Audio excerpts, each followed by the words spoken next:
You're almost welcome to this second episode of our Innovation Fireplace, which we have decided to hold online because of the current situation of the coronavirus. In this second episode, please allow us to seek for your consent to record the session. We shall seek for verbal consent because we would love to record this session and be able to share widely the recording so that we continue with the process of knowledge sharing and generation.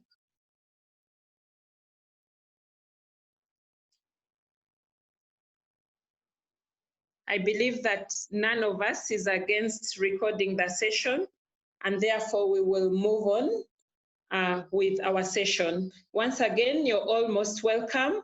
Let's mute our microphones and let us turn off our web cameras so that we do not compromise on the connectivity. So this Monday, we are privileged to engage in the Innovation Fireplace, which is guided by the theme, Innovation Towards Ending the Gender-Based Violence Pandemic. So amidst the current global corona pandemic, we have had the rumors of another pandemic emanating from COVID-19. And this particular one has existed for centuries now. It has been persistent, and it's been trying to thrive amidst the enforced movement restrictions. For this pandemic, unfortunate sufferers, the plea to stay at home could be far more detrimental to their health and well-being. Gender-based violence has emanated from COVID-19, and therefore today we are privileged to engage with a team behind Centers for Her, which is an innovation supported by the ResilientAfrica Network through funding from UN Women. And today now we are happy to be able to listen to these innovators and listen to what exactly Centers for Her is up to achieve.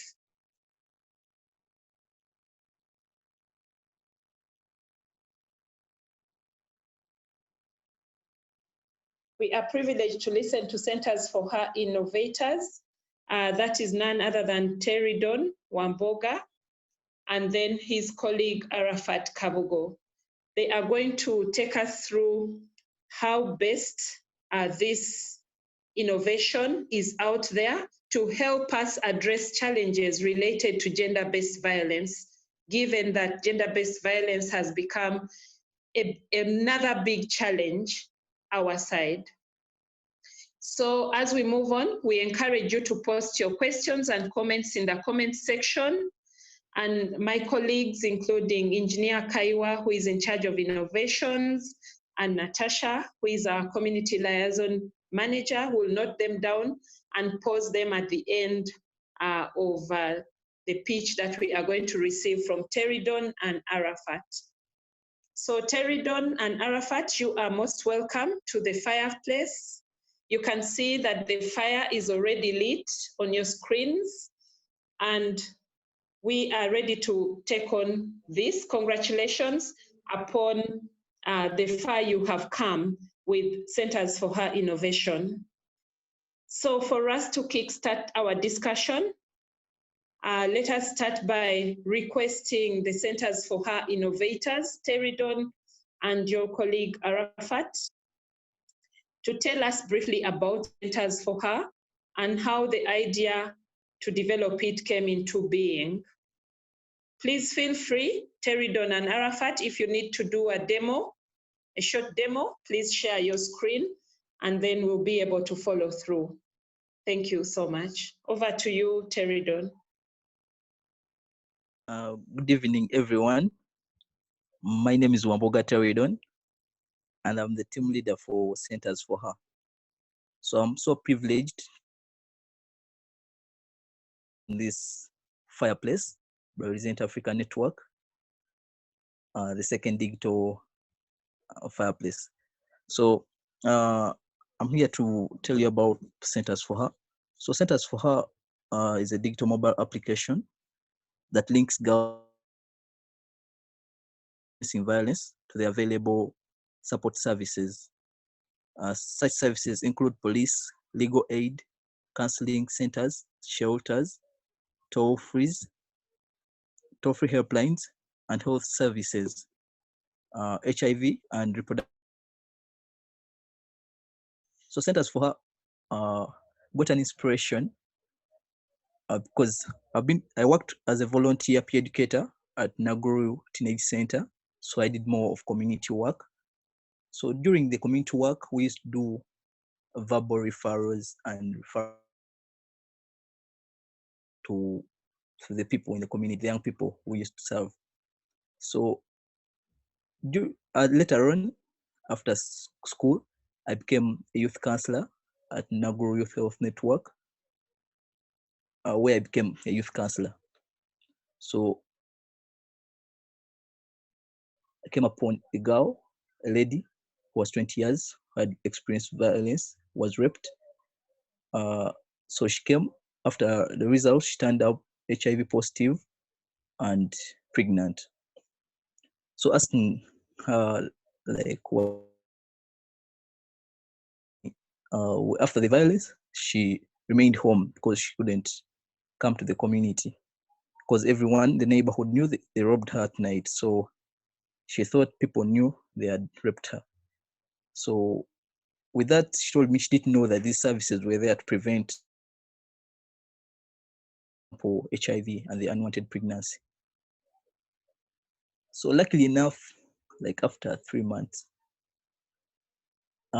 Resilient Africa Network and UN Women published an hackathon call of ending violence against girls and women. This was a chance for me to explore the idea I had of having a digital platform that every girl and woman can use to access these services, which are so free and available around their communities. So I happened to came up with the idea. When I joined the hackathon, which was 2 days, over in the hackathon, but Fatuma and I, by then my teammate, we resisted and said this is the best idea, because from statistics that were shown during the hackathon, there were very many girls and women who used to report the cases, which was at 53%, but there were very less percentage of girls and women who seek services after reporting. So we saw the idea to help the girls.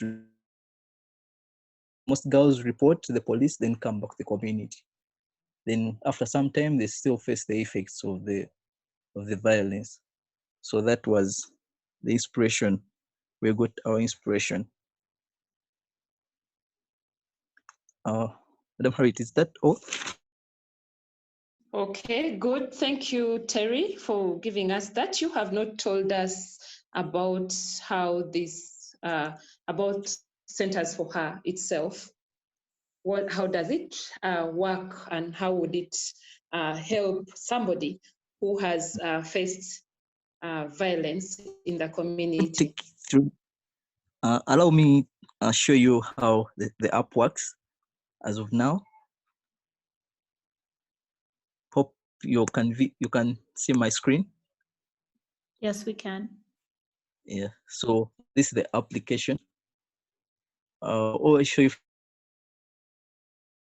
This is the application. This is how it looks like. So the different logos, our icon logos, are in different colors. So they represent different services. So such services are shelters, health centers, police, legal, hospitals. So, for example, okay, this WhatsApp, we can have an online chat. Then the call button reports direct to the national 116. So whoever touches the button, the call button on the screen, it goes direct to help service, which is 116 for the government. Then we have, let's say, for example, a girl, as any survivor wants a service, for example, police. So if we see police, the black spot on the screen represents my location, the survivor's location. So from the location, we see there are 2 police stations which are close to the survivor. So I'll go to the closest, which is this one, because I'm in Zambia and Kawalagala police would be the nearest. So the girl will know what the police station will help her. For example, they'll listen to her, they'll document, investigate, hold the perpetrator accountable, like that. So they will seek either directions or call. For example, case for demonstration, let's click the direction. So the girl will know from where they are, like for example, from my black pin that shows my location to where the center is, the police station, Kabalagala. Either way, the girl can call the police station to inform them about the violence. Either it needs a patrol, they need a patrol, but we can try calling them because it goes a direct call, depending according to my settings for the phone. So that's it, the direction call. So after that, after going there, in the back end, in our other app, it shows who has accessed that service. So we get to know, like at the end of the month, we tally up. So furthermore, we have included ambulances and toll-free helplines. Like for example, these are all legal. All these are legal. They can help in the legal services. For example, following up the cases that were reported to the police stations in courts, they're free. So you can call them and they can help you out. Then the ambulances, we are still working up with the Uganda Ambulance Association to see if they can provide us ambulances, because most of our services, they're all free. So the ambulances will need some cost, which will need to talk to them. Then they come up with subsidized fee for the users who use our application. Then for the updates, we can see we have an update, which we have like the KCC ambulances. They are free of charge and they are available. So we included this to help in the COVID situations where most people are not allowed to move without stickers, but would need services, would need to reach like health facilities. So that's it, Madam Harry. Okay. Thank you. Thank you so much, Terry. What do I do to have this with me? What do I do to have the Centers for Her app? I'm sure our participants are wondering, does it come from Mars and it drops down onto my phone, or what do I need to do? So the application is uploaded on the Play Store. So when you go to your Play Store, it will come with that icon, the red icon. So it's Centers for Her. For now, me, I have it, so it will just tell me to open. But if you click on it, they will tell you to install. So that's the spelling, that's the right spelling, and the logo. So it's a red logo with some squares. Okay, so I simply go to Google Play Store. Download Centers for Her with the right spelling. Yeah. And then I'm good to go. I install it and I'm ready to use it. And you also noted that this platform helps even community leaders to be able to report any cases of violence, right? Yeah. It even helps, like for example, if you go to the police, and the police also wants to refer you to another center, they can also use it to know where to refer you to, because most times they also get stuck to where to refer the survivor after them reporting to the police. So it also helps them to know where to refer this survivor for best help. Excellent. Thank you so much. We'll take on questions with that intro. You can leave the shared screen on for us to keep viewing. Okay. But I have another question for you, Terry. Yes. And Arafat. What is your team composition like? Who did you need to bring on board and maybe why? Just briefly. Possibly I'll take on that. Our team is composed of, initially our team was composed of two, Fatuma and I, because from the hackathon, we were a team, but Fatuma had a background in agriculture and she was so interested in agriculture, she resorted to agriculture projects. So had to get on Arafat. For now, we have no tech guy, but we can design. We know what we want on the app. We know what the app has to look like. So we get a tech guy to do for us that work because he's always busy. We can't bring him on board. So he can work with us externally from the group. Okay, thank you. So largely how you have managed to sustain your work is because you know exactly what you want to do, and if you're to outsource, you outsource accordingly, but otherwise the two of you are currently sufficient, right? Yeah. Okay, where has this application been implemented? Centers for Her has been in existence for some time. Have you put it out? Do you have any downloads so far? Do you want to take us through that?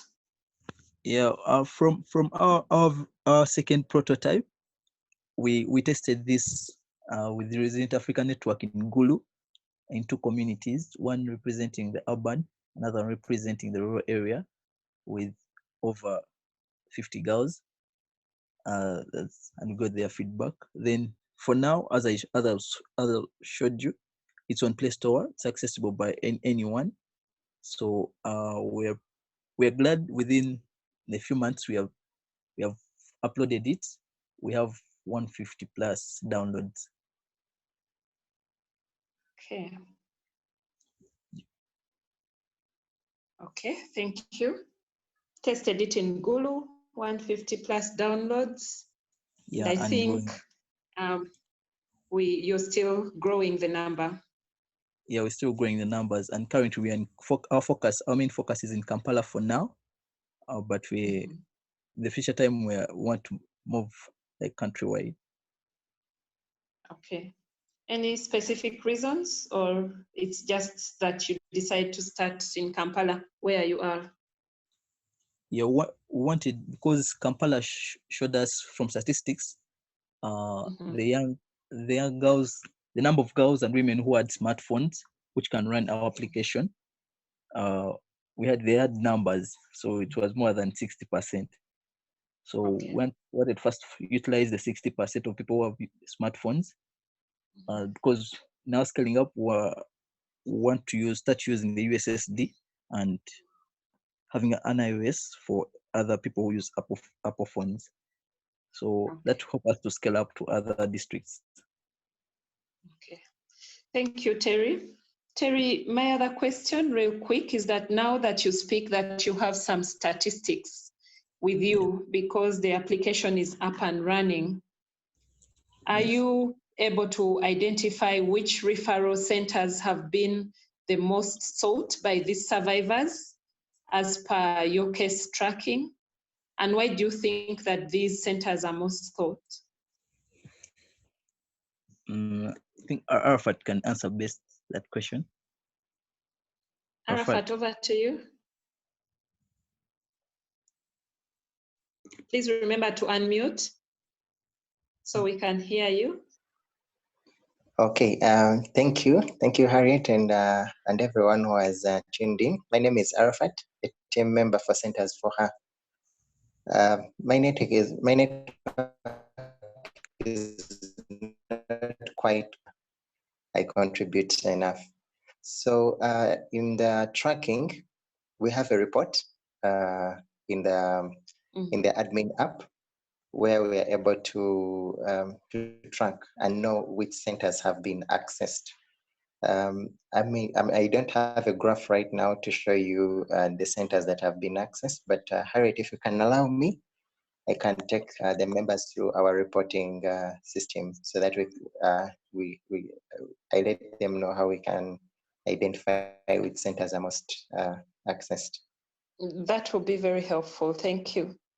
All right.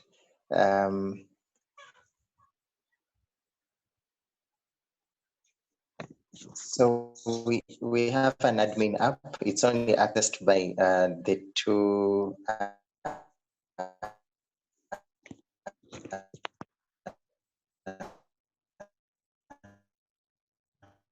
innovators, I and Terry, able to view.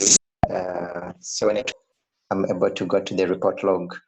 So on the bottom right, I'm able to access or to generate a report in Excel form. So when I report it, if I can go back to my files, my documents, I can be able to access a report. So here it's written down as a report Excel. So when I tap on it, I'm able to just a minute.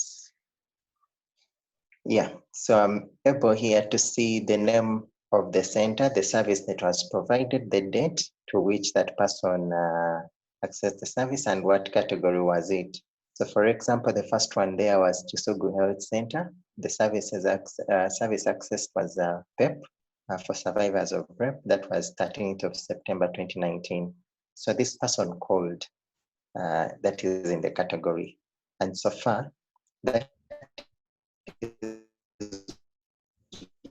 what the center is, that is what the app that you've made into the report is able to give us their age and sex. So that was not yet tracked, but then from today onwards, we'll be able to track the age and sex so that we give age disaggregated data and reports. So through here, we can see that about 328 people tapped on the app. They were either accessing directions or calls. And then, in the B column, we can know which service was that. Was it a medical examination? Did the person want PEP services? Did they want PrEP? Was it VCT or family planning? So far, that is how we can know the reports. The other question was which services are most sought for? Because we've been working in Makerere University for the past about 2 months, we've been having so much of college activations there. So from the reports, we can see more of Mulago Hospital, issues related to Makerere University Police that were most accessed. I wish I would be able to get a graph from this, but I wasn't able to have it in time. So from here we can similar go accessed with the college activations we've been having. Okay, that's good. You could run the graph immediately after our session, and then we'll be able to share it widely with the recording of this session. Yes. Right. So yes, Arafat, could you briefly take us through the procedure for follow-up with reports made through your application? Because you've just told us you receive and analyze reports. So could you briefly take us through that procedure, you or Terry? Okay, the procedure has been more or less the same of how we generate reports from the Excel form. Like I told you, we get the reports from the admin app.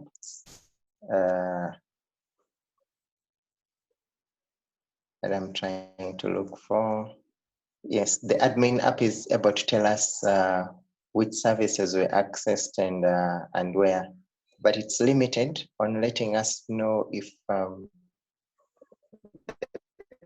person not able to access a report from the service provider. But in the next developments that we've discussed with our app designer, the software designer, is that they should design a program for the service providers to be able to let us know that this person who used your app to access probably prep services were able to come and get the prep services. So that link of completing that referral mechanism is what was missing for now, but we're trying to design another app that will try to bridge the gap. Okay, thank you so much, Arafat. Arafat, let's go down into the coronavirus pandemic. What is it about the current coronavirus pandemic crisis that causes cases of gender-based violence or domestic violence to grow in number or to thrive? Why am I asking this question? Because this application is very relevant for now, for what we are going through now. Yes, so what is it about the current situation that causes the cases to go up? You as a team must have done some little research around this. Sure. Even when it doesn't need to be research, we just analyze the reports. One is that there's been so much engagement during this pandemic and the lockdown in the application. We've seen so much taps on the app. So probably people are accessing so much the post-violence services. And the other thing is that why the COVID-19 and the increased domestic or gender-based violence. Yes, please.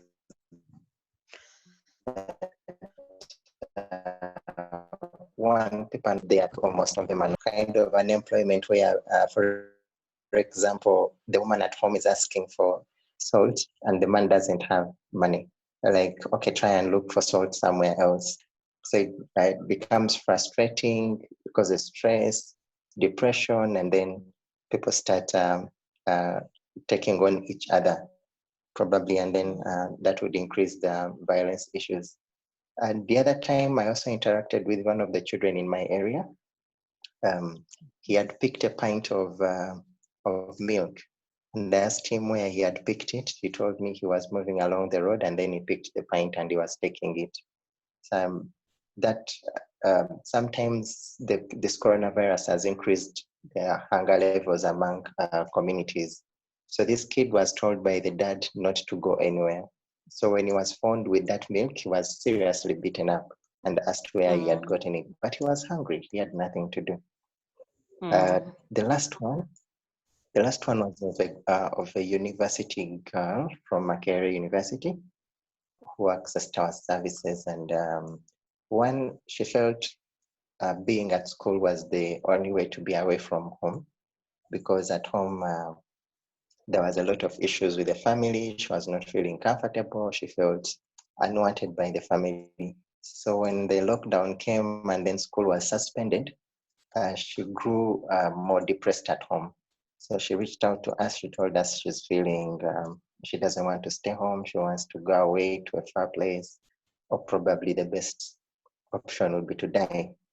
So such times when people have to go back home, and then home is seen as hell, is also increasing more cases of violence amongst women and girls. So there are quite a lot of issues related to COVID and COVID-19 that are accelerating violence against women and girls. Okay, therefore Centers for Her comes in very timely. Terry and Arafat, what are you as a team doing to ensure that this service, this Centers for Her, is accessible to almost all those that would require it? From status, for now we have the Android app. Okay, let me just briefly talk about that, and if Terry has something. Yeah, for now we have the Android app, so which which we have uploaded on the Play Store and it's accessible by everyone for now. Then before the COVID, we had started like awareness, university awareness activations. We had done like 3 in Makerere, and we because other universities they communicate, so the guilds communicate, and other universities had requested us to also do some activities in their universities. So we also planning to reach other universities within Kampala. So yeah, that was also among creating awareness. Then social media engagement. Then also had partnership, or we're creating with the American Embassy, with Safe Border, so that it can help girls or women who want a service, like after getting knowing the direction, they can have they can also order for Safe Border to pick them from where they are to the facility they want to go, or to any center they want to go to. So also with that partnership, through the Safe Border partnership, they also help us promote the centers for our. Okay. Thank you very much. Thank you. Arafat, you have something to add?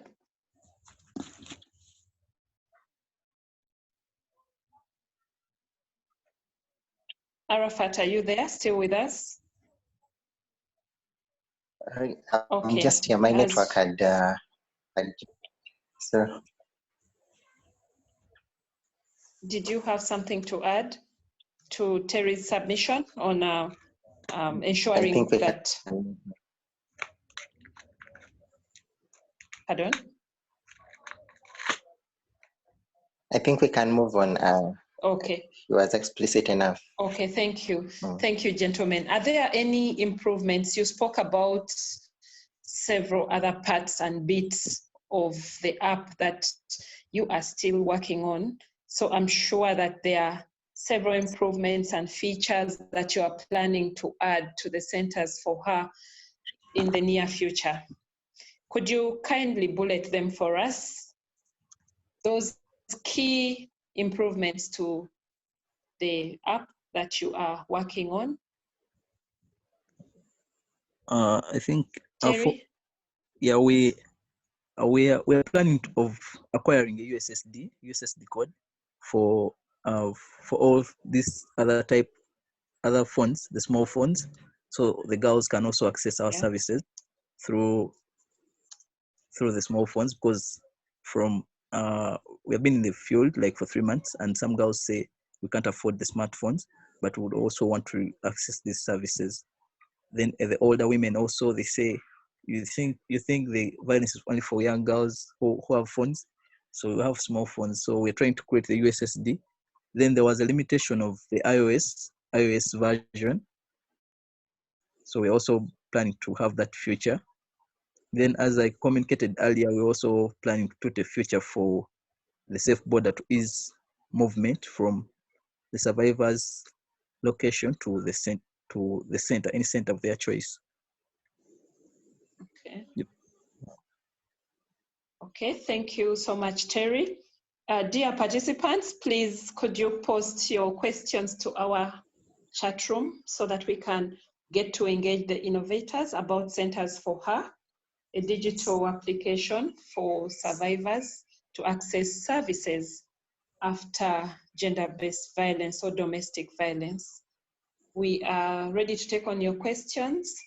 As we wait for your questions, Terry and Arafat, could you take us through some of the challenges or lessons learned you have all through the process while trying to roll out this application? Some challenges, some lessons learned would be good for you to share with us. Okay, thank you, Harriet. Just briefly, some of the challenges that we've been facing. One is tracking the users by age and sex, but this one has been rectified in the most recent changes to the app. So from this week onwards, we'll be able to track the users by their age and sex. And the other challenge we still have is also tracking complete referrals, because ours is the Centers for Her app is the linking is a linkage application. So we're not able to access to know if a person was able to receive the service they want and what quality was the service. But through the service application, the application we want to develop for the service providers, we'll be able to completely know these referrals and what quality of the service they received. And the other challenges is that we still have few centers. Most of them are congested around Kampala.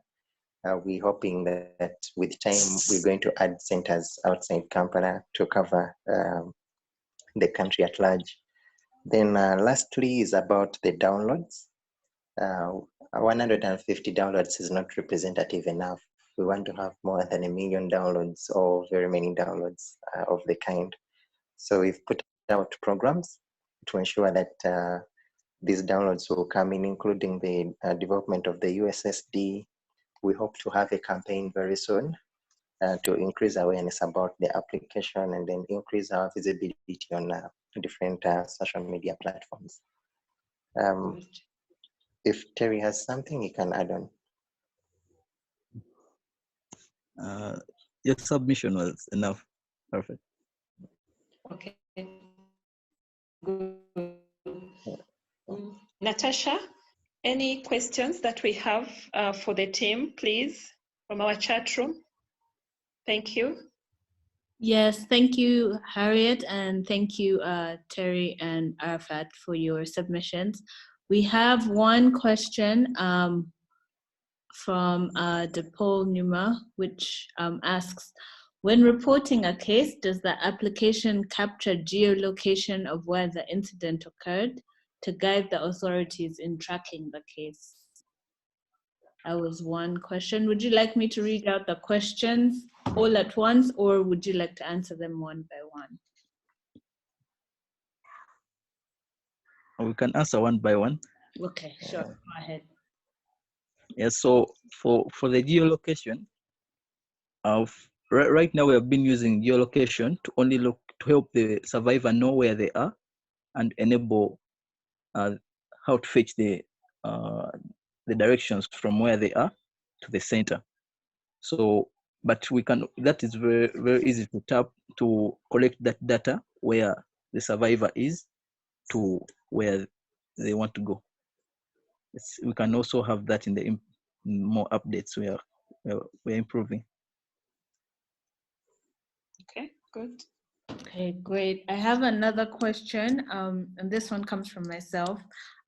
You had mentioned that Arafat, that in the COVID-19, you are able to see from your application that an increasing number of cases are being reported.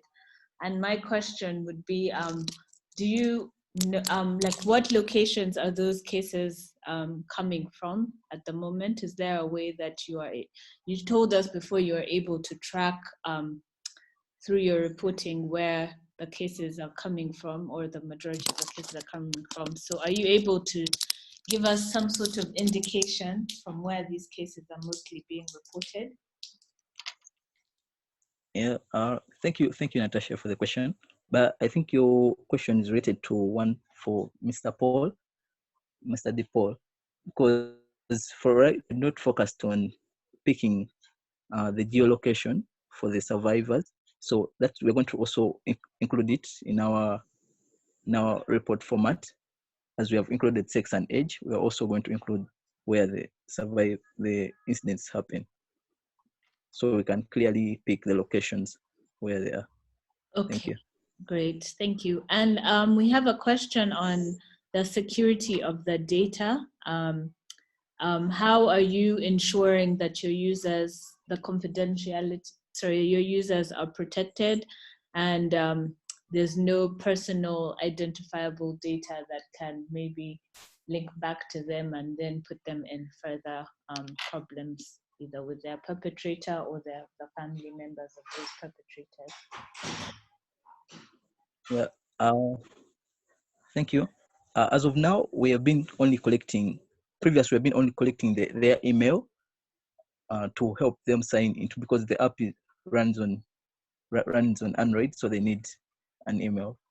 So we've been only collecting their emails, but in the update, we are picking their age and sex. So we don't pick survivors' names directly. We don't pick their other identifications. So we only pick their age and sex in the improvement of the application. So, and we also, our application is a linkage. So we don't publish what services they access because it's a category. We have categorized the services. So it's very difficult to say this one went to Chisugu, for example, to pick this service. So there's no information, there's no detailed information that's on the application. The services you seek from the centers where you go to is confidential between you and the centers where you went to seek the services. Hope that was helpful. Yes, it was. Thank you.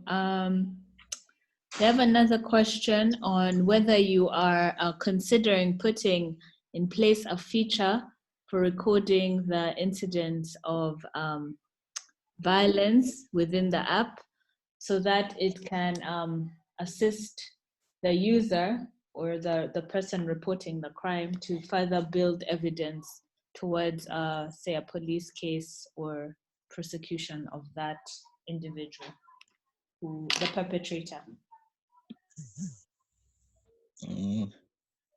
Thank you. That would be an interesting feature to learn of.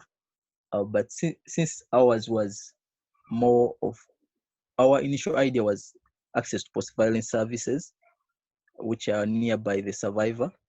So that could be a reporting tool. It could be like reporting to help build evidence to report. So our main goal is to help the girls and women to access these services that are available nearest to them. So maybe when we shall include the reporting that can help provide evidence, that's a nice feature that we can think of to include in our application. Thank you very much for whoever put up that thought.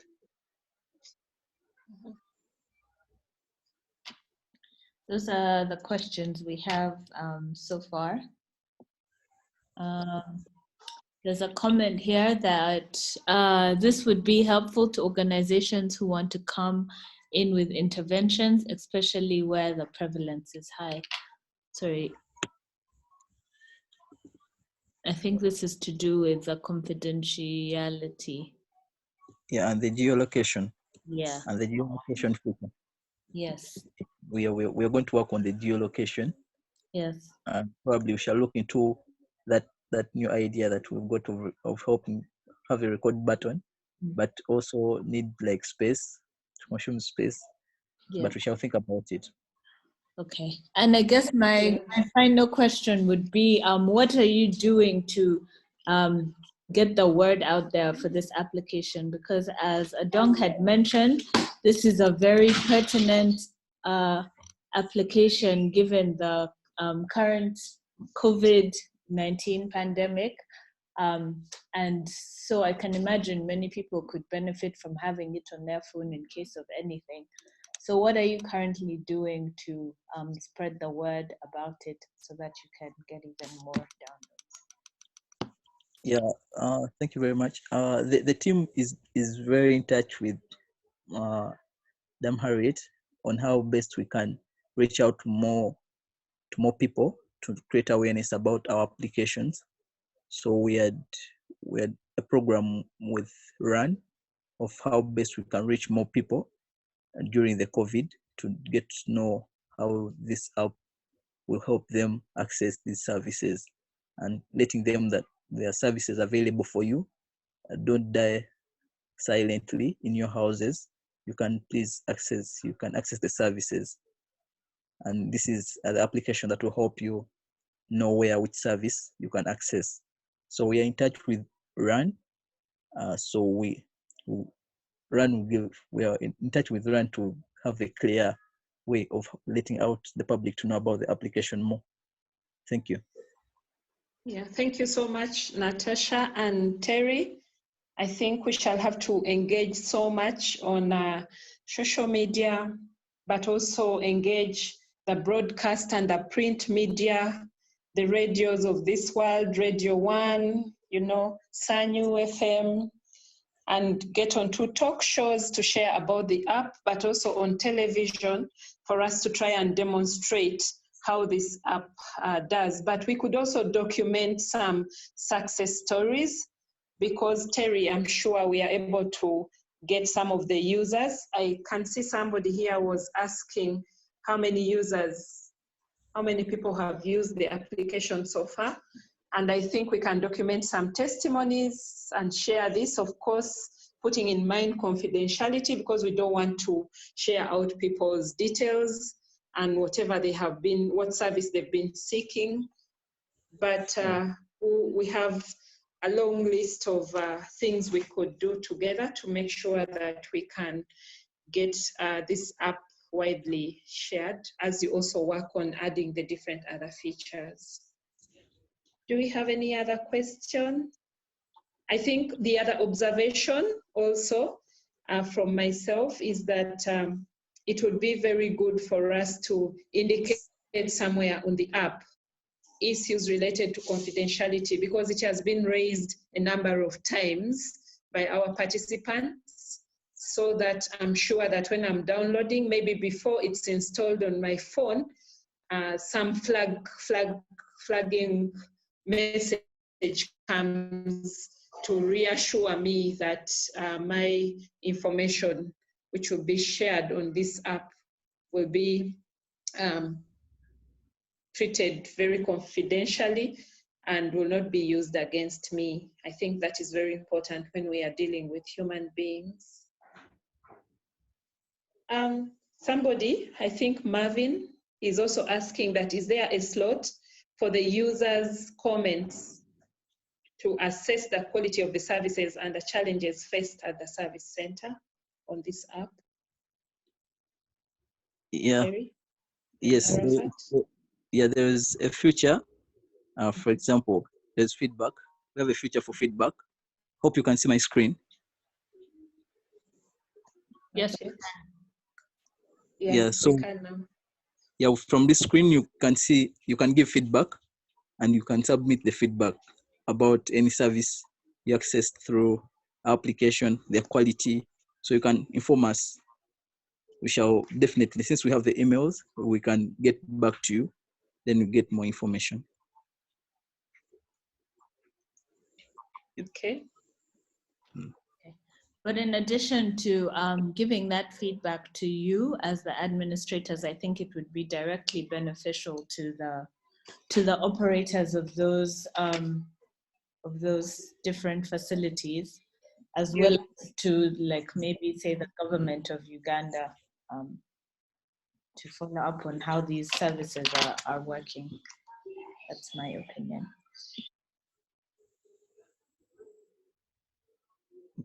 Thank you, Natasha. So that can be, Yes.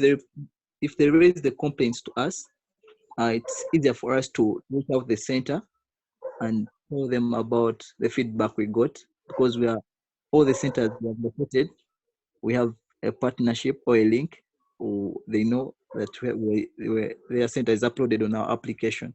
So it's easier to have an action on it than a person reporting who is unknown.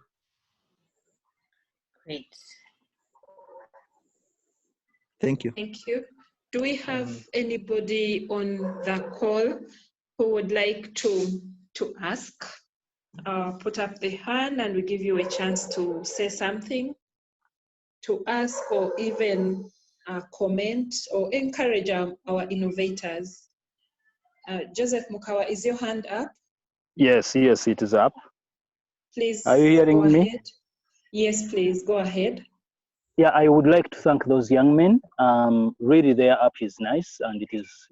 I've tested it in the past 2 weeks, 1.5 weeks really. We've been working with them to develop something that can be used for broadcast. We've been trying to do a small short video. I don't know, some people have watched it. I think Madam Harriet, you've watched it. It is work in progress. Today, I think it will be done and dusted, because transport movement was a bit hard. That's why we were unable to finish it last weekend. But I think it will be up and running. so that they can be able to use it on social media. It can be used on televisions and so on and so forth, so that it can be out there. But generally, this was my first time to interact with the app, and a few changes that have been effected. I feel that it is one thing that has to go out as in yesterday. I mean, like, people needed it like yesterday to begin using it, including us men, although it is centers for her. That would be my comment. Thank you so much, Joseph. Thank you for sharing testimony with the innovators. That's the way to go. We need that video so we can create awareness. Christine, I can see your hand up. Please unmute and speak to us. Thank you. Yes, thanks, Harriet, and thanks, Natasha and the innovators. Just to add to what Mukawa has said, I really want to appreciate the efforts of the innovators, but also in a special way to thank UN Women if they are on this platform. Thank you so much for the initial funding to this innovation, and to everyone for attending. Thanks. Thank you so much. Thank you, Christine. And Terry and Arafat, you have another comment as we come to the top of the hour from Nina Ainembabazi. She says, thank you, Terry and Arafat, for a great innovation to tackle an important public health issue. She is looking forward to it coming to iOS. So work in progress. Please have sleepless nights through the lockdown and make sure that you fixed some of the parts that need to be fixed. Anyone else? Arafat, did you put up your hand? You wanted to say something as we close down? Yes, my hand is up. I just wanted to comment about Mukawa's idea about centers for her being used by men. Right at Makerere University, we had a lot of male students downloading the app and using it. So we really encourage men to come on board, because if we don't involve men against women and girls. The other one was about Shian's question about the centers. I think when we develop the app for the service providers, we shall be able to, the users will be able to rate and give the comments directly to the service provider, so that the service provider can know where to change.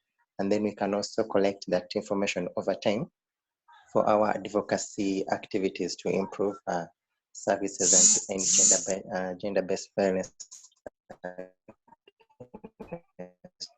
women and girls. Yeah, that was my. Okay, thank you so much. We are coming to the top of the hour, and we want to respect your time, dear participants. But can we give one last chance to any of you who would like to say something to the innovators? With us is Dr. Dorothy Okello. Dr. Dorothy, are you still online? Dr. Dorothy, are you there? Yes, I am. Okay, Dr. Dorothy is our Director for Innovation at Resilient Africa Network. Do you want to give a word of motivation to part of the innovators today from Centers for Her, please? Thank you very much. First of all, I do want to give kudos to the Centers for Her team.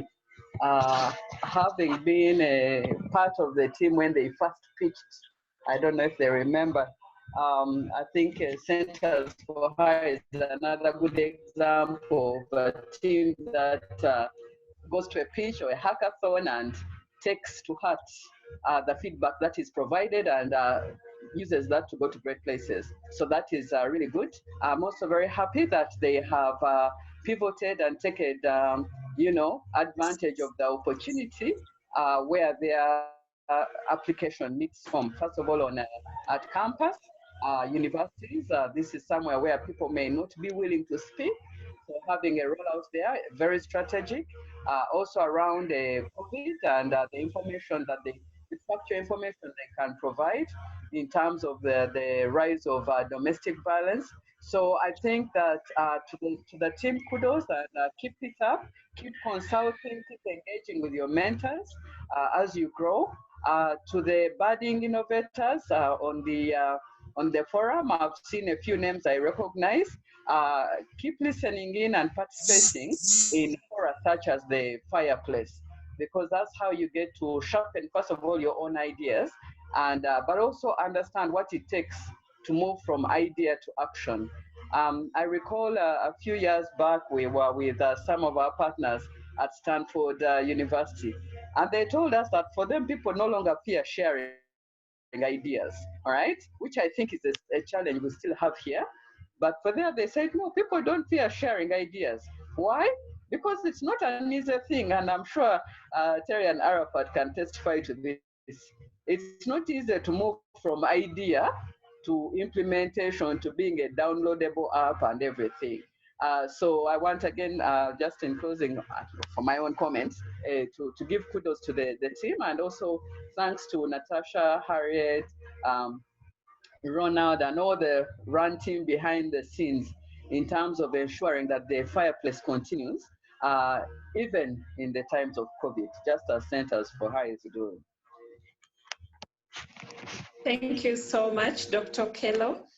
Thank you once again. And dear participants, we want to request that we come to a close of this.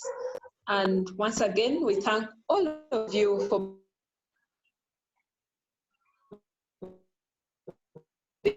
being a part of the coronavirus. Thank you so much, the team at RAN.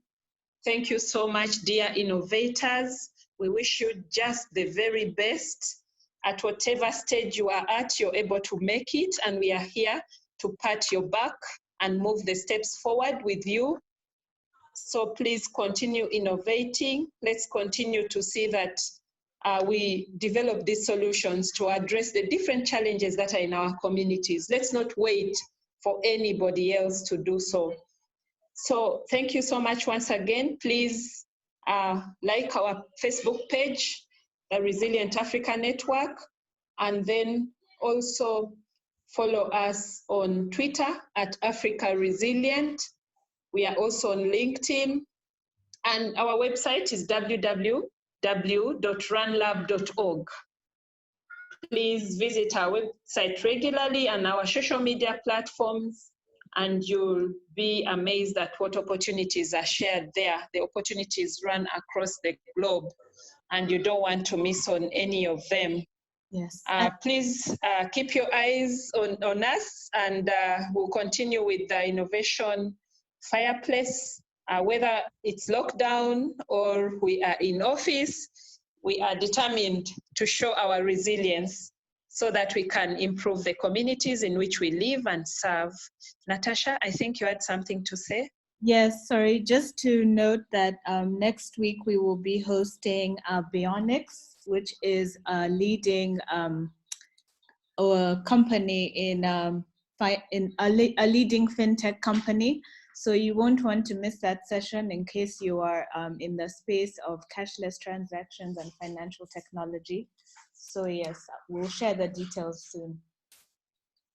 Yes, thank you, Natasha. Thank you so much, everybody else on the call.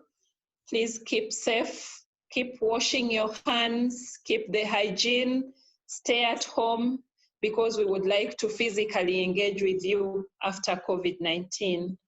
God bless you, and thank you so much for being a part of Resilient Africa Network. Thank you. Bye for now. Thank you.